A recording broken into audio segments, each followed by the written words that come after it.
ఓం శ్రీకృష్ణ పరబ్రహ్మణే నమః.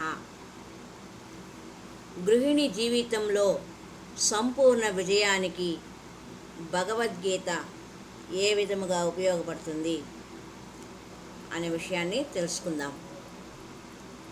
సామాన్యంగా ఎవరి ఇళ్లలోనూ భగవద్గీత కనిపించదు.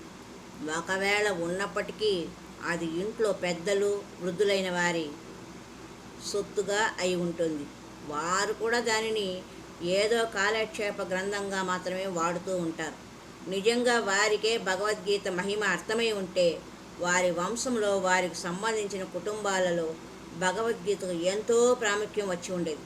ఇటువంటి పరిస్థితుల్లో ప్రొద్దున నుండి రాత్రి వరకు పనులతో సతమతమై ఉండే గృహిణికి భగవద్గీతతో పరిచయం కలగడం నిజంగా దుర్లభమే.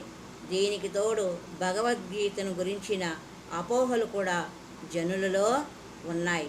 భగవద్గీత గురించిన అపోహలు ఇలా ఉన్నాయి. భగవద్గీత ఇంట్లో ఉంటే భగవద్గీత ఇంట్లో ఉంటే కురుక్షేత్ర రణమును సృష్టిస్తుంది అనే ఒక అపోహ.